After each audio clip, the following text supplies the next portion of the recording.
everyone. I'm Lyndsay Phillips with Smooth Business Podcasting. Now, if you have guested on any podcasts, I bet that you've thought at least one of these statements. Podcast guesting just doesn't work. Oh man, that interview was brutal. They gave me so many random questions that I totally didn't even get to share any of my expertise. I'm not getting any leads from these episodes, and honestly, kind of ready to quit. Oh man, the show went live. I was so excited, but the title is horrible. They have no show notes, just my bio. And the quotes that they picked, they are definitely not what I would have picked. I barely look like an expert. And I kind of feel like these interviews are falling on deaf ears and an empty calendar. So if you have thought at least one of those, then you are probably falling victim to one of these 5 mistakes. And they're common mistakes. And they will affect your talk topics, your interview questions, and your call to actions, that they are lacking strategy. So here I'm going to share 5 common mistakes and how to fix them. The first one is no clear funnel. So guests often miss out on giving talk topics that seamlessly guide listeners towards their offers. And so what I mean by that is I could easily talk about email marketing tips, productivity hacks, how to manage a team, how I grew my business, active campaign versus keep. I mean, I've been in business for, double-digit years. There's a lot of information that I could share that would serve entrepreneurs and make me look like an expert. But I don't have any services that relate to those talk topics. So it wouldn't serve me for people to reach out and get on my calendar to ask me about those services. It wouldn't guide them towards the services that I currently offer. So what you really want to do is reverse engineer your offers to create a talk that directly addresses your client's biggest pain points, showcases you as the expert and solution, and let them know what the natural next step is, what lead magnet, what call, what program. So you want to make sure that it relates to what you're offering. The talk topic, think of it as like the first step in your funnel, right? They're getting to know you. They're hearing your expertise. You're establishing that know, like, and trust factor. But think of it as that first step in your funnel and what you want them to do next. The second mistake is dull topics. They're generic, they're uninspiring, they're failing to captivate listeners, and they're not getting you booked on all of those really great shows that would put you in front of your ideal client. And think of it this way. What is the first thing that a host looks at when they're looking at a pitch or when they're looking at your one sheet? They look at the title.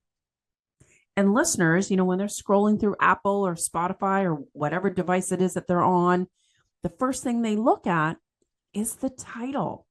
And I've been guilty of this, honestly. I even hired a podcast booking agency, and my talk topic, I wasn't getting booked. My talk topic was so boring.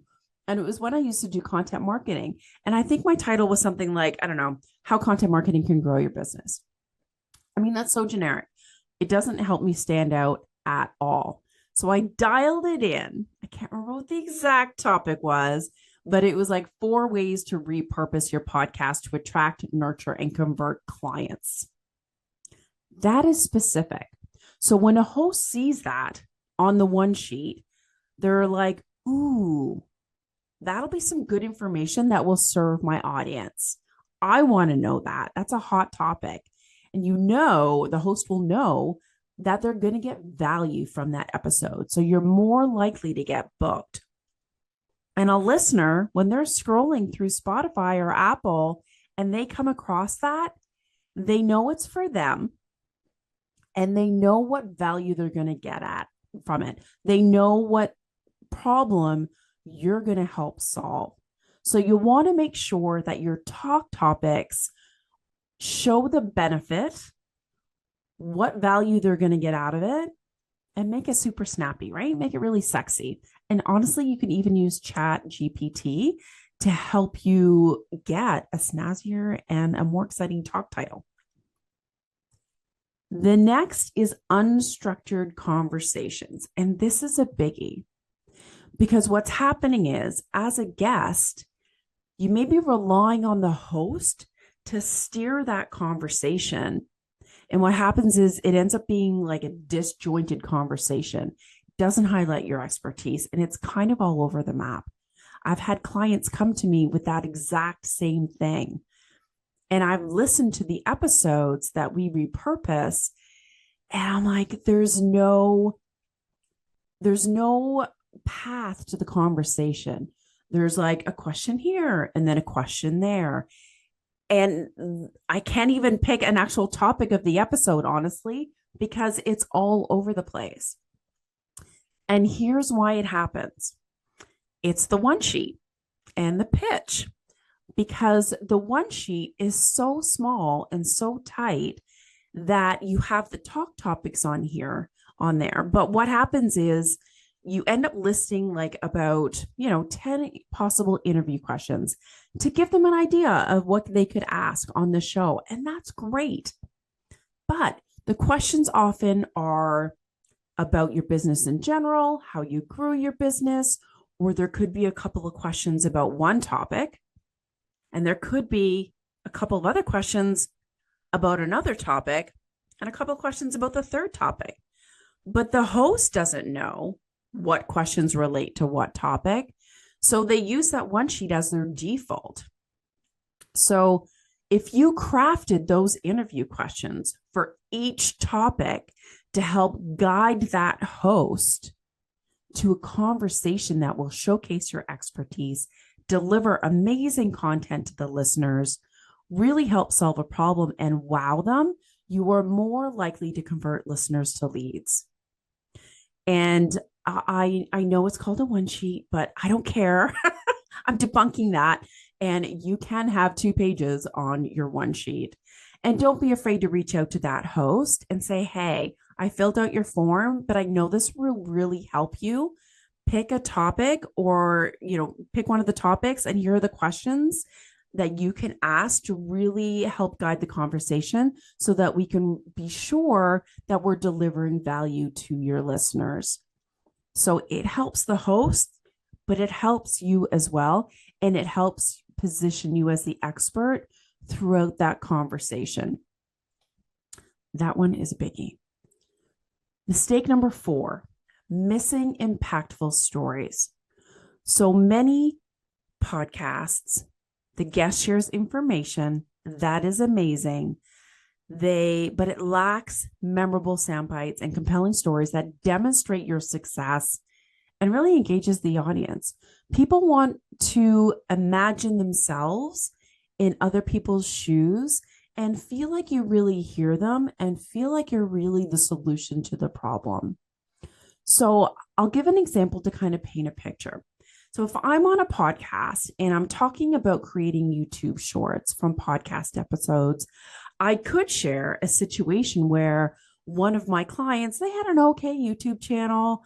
They didn't have a lot of views and they didn't have a lot of subscribers. And honestly, they didn't even think that YouTube was a great lead source. But once we started working together and started to create some YouTube content and create YouTube shorts, their views increased by 30%, even within a month. They were getting 400 views on their shorts. They were even getting up to 1,000, 2,000, 4,000 views on some of their YouTube videos. And what's even more amazing is that people were reaching out. I had one client where someone reached out from a YouTube short. It just really engaged them, and it was exactly what they needed to hear at that exact time. They reached out, booked a call, and became a high-paying client. So see right there how I kind of painted that short little soundbite that showcased a problem, what happened working with me, and the solution. So that is an impactful story, and it doesn't have to be super complicated. I know I really struggled and I had a hard time kind of wrapping my head around how do I create an impactful story, but it's just a way to illustrate a point and paint a picture so that the listener can connect with you, relate, but also see you as a solution. And impactful stories as well are such a great way to seed your programs and your products. So I could have shared as an example, oh, my client in my Conversations That Convert program did XYZ and got this result. So you could share, in my whatever coaching program, this client came to me with this problem and we fixed it using XYZ, and this was the result. It doesn't have to be long, but it does have to be impactful. And last but not least is weak call to actions. So guests are sharing amazing information, but they're not providing a strategic aligned call to action. And so they're losing leads and losing business opportunities. And I'll give a few examples. One is they simply share their website and expect the listener to go to the website and just kind of meander their way around. And, you hope that they go to your lead magnet. You hope that they check out your service, but there's so many places to go and navigate your way around on a website. So what happens? Nothing happens. Or a guest will share too many options. Go check me out on LinkedIn. Go check this lead magnet. Go to this website. When you give too many options, they're going to end up doing nothing. Or sharing a really complicated, URL, blah, blah, blah, blah, .com/ something, something, something. When someone's listening and they're on the go and they're driving and they're listening to a podcast, there is no way they're going to be able to remember that. Or here's another one, is that they're sharing a resource, which is great, but it has nothing to do with the talk. Can you imagine if I did have a talk and all I spoke about was email marketing, and then I shared a resource that was a quiz that had to do with how to create the best landing page? Just wouldn't make sense. It wouldn't engage the listener to make that next step. Or, and I've seen people do this as well, is that the resource that they share is like a high ticket offer, or it's to hop on a call. That's a heavy ask when someone doesn't know, like, and trust you already. They're not a warm lead. They're new to your world. And so you want to create a lead magnet that connects from the talk or your podcast episode to your offers eventually. Trust me, it's worth it to give one solid resource that is the first next step, or the second next step, actually, because your podcast is the first next step, but the next step into your world and into your funnel, something that's going to help solve a problem for them. So that's what you want to do. So carefully planned call to actions will maximize audience engagement and lead generation. So if you use these strategies in these 5 areas and have irresistible talk topics that will get you booked, have structured conversations that showcase your expertise while motivating listeners to engage and take action, then you will have gained control back over those interviews and created conversations that convert. So I hope that helps, and I wish you all the best and to crush your next podcast guest interview.